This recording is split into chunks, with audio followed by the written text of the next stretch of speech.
submitted their questions to me, and I'll run through them with you here real quick, and we'll knock them all out. First one is just kind of get your take on how cool the Bristol Dirt Nationals was for you this past weekend in Super Late Model.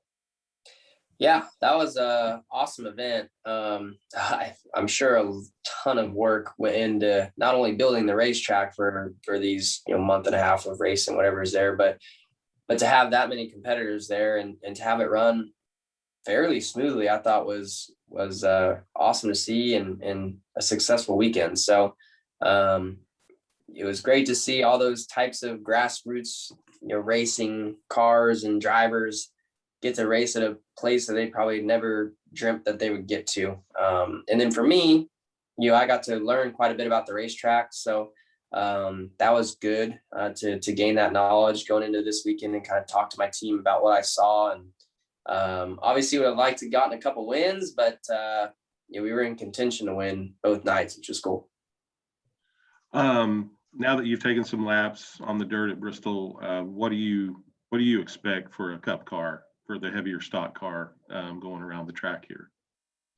Yeah, I think it's going to be a good race. I went up in the suites and watched the street stock, I think last chance qualifiers, and they were all really exciting. So I think our cars will race similar to them. And I felt like once the track got slick, they were able to, move around kind of everywhere and not be stuck to one lane where they had to follow somebody. They could catch somebody and move to the top or middle or really wherever they needed to go. And that's what is always fun as a driver. So I think it'll be similar to that. Hopefully the weather will cooperate and we can have a good racing surface that allows us to move around.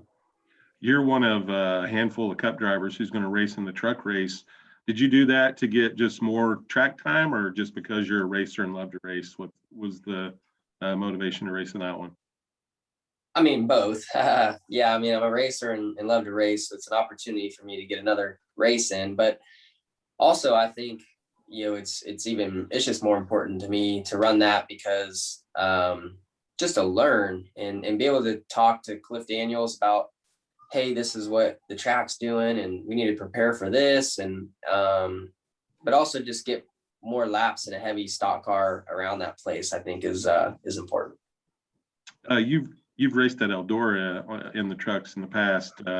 What kind of is your take on what it takes to drive a heavier stock car type vehicle on dirt? Yeah, well, Eldora and Bristol, they're two different tracks, two different types of dirt. So I think it'd be a little different. Eldora gets extremely slick. There's less banking there. It's just hard to get grip. Where I think Bristol will be a little bit of the same. It's going to get really slick, but I don't think we'll be sliding around, or not really sliding around, but I think we'll have a little bit more traction at Bristol than we did at Eldora, just because of the loads that we'll see. But Eldora was always good racing, and you had to be really smooth with the steering wheel, with the throttle, with the brakes, so you wouldn't lock the front tires up, get in the corner. So I think it'll be similar, just a little bit more fast paced. There's several drivers in the Cup Series that have pretty extensive dirt backgrounds like yourself. Do you feel like that group is going to have the advantage this weekend?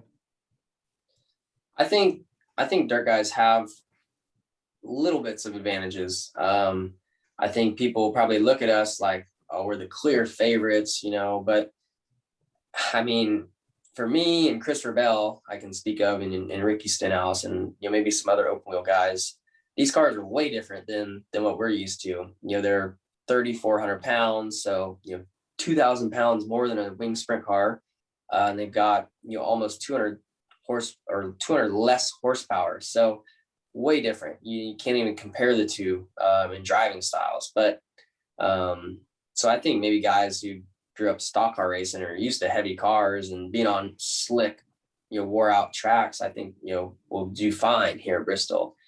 I think the advantage that we have as dirt guys is being able to read the track surface and know how it's changing, know where there's grip, things like that. How much fun is it? We see a lot of road courses added to the schedule, the dirt race. How much fun is it for you to see NASCAR try new things with the schedule? Yeah, I feel like these last couple of years, NASCAR has done an awesome job of adding unique races to the schedule, and I feel like it's built a lot of excitement, into the year. All the road courses, throwing the dirt at Bristol. It's just fun storylines that I think fans have been wanting. So I think NASCAR has done a great job, and I've who knows down the road we may get to go to some, if tracks like Bristol and all these road courses have high ratings and things, maybe we can get even more unique races on our schedule.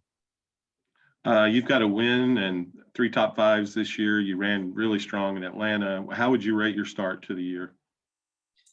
It's been great for sure.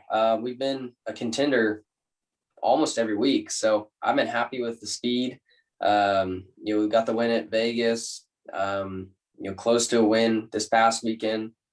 Maybe could have won at the road course at Daytona.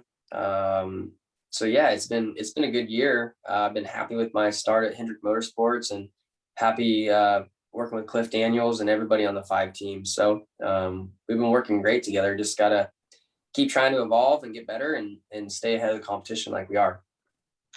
We've seen a lot of parity this year, 6 winners and 6 races. Why do you feel like that is? And do you think there could be more than 16 winners in the regular season? I don't think there will be more than 16 winners. I think there'll still be a few spots open for points. I don't know why there's been more winners. I don't know if this is more than normal to this point. But I think it just shows how competitive our series is. So that's what it really tells me. But no, I don't see us having 16 winners. I think that's a stretch. Have any of your fellow Cup drivers been picking your brain about tips, strategies, or anything? As your phone didn't lighten up with, hey, what did you think after this past weekend of racing? Well, I mean, our teammates at Hendrick Motorsports, we've all talked a little bit together, in the competition meeting this past weekend about kind of what we expect. Nobody really knows what to expect, but just kind of trying to communicate through that. I'm close friends with Denny Hamlin, so we've talked a little bit about it. Obviously Kyle Busch was there this past weekend, so we kind of talked about things. I imagine, once we get to the racetrack this weekend, and if I'm really fast or something, people will ask me, for advice or what I'm doing. And I enjoy helping out when I can. So hopefully I'm fast and people are wanting to talk to me. That means I'm doing something good. How important do you think it is to have the 2 practice sessions on Friday and then the 4 heat races on Saturday to prepare, and then you'll be racing even more with truck duty as well? Yeah, I think it's great that we get some practice laps.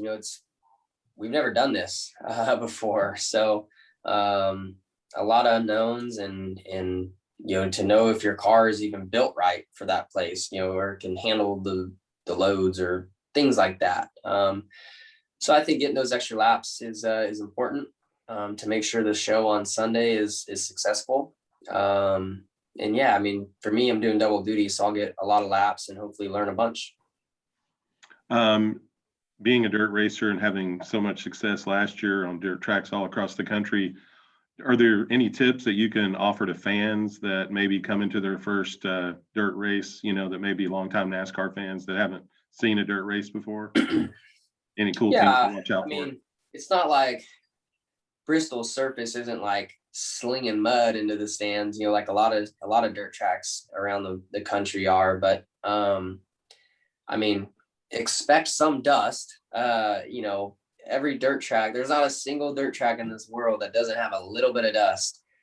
If the racing's good, obviously you can overwater a track and it be not dusty, but those don't usually produce the best racing. So if you want to see a great race, expect a little dust. And it'll get to a point where the dust will kind of settle down. And I'm not saying it's going to be like a dust storm either. It's just don't go there with the expectations that you're not going to have some dirt in your hair and stuff like that. But I'd expect some good racing too. I think you'll see a lot of side-by-side racing. I think you'll see a lot of people leaning on each other and using their fenders. So I think the fans will really enjoy it.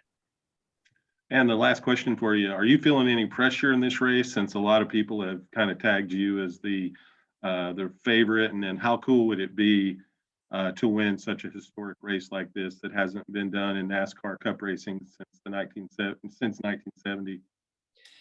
Yeah, I mean, I think there's a lot of high hopes for me to win there, and a lot of expectations. But I mean, I view it as I would any other weekend. You know, I want to go there and win. I want to lead every lap, stuff like that. So I don't put any extra pressure or stress on myself going into there. You know, I look forward to having fun and hopefully having a fast race car to try and get the job done. But like I said, I don't put any more pressure on myself because I'm a dirt guy or anything like that.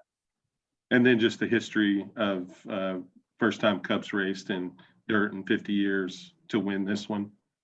Yeah. I mean, you want to be the first to do something. So you know, I think this first year of the event means more than if we have it again next year. So I think all of us go there with the hopes of winning and saying that we did it the first. So I think it's great that NASCAR's gone out on a limb to or NASCAR and SMI have gone out on a limb to do this, and I hope to win that trophy.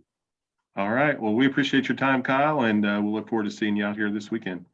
Thank you. Thank you.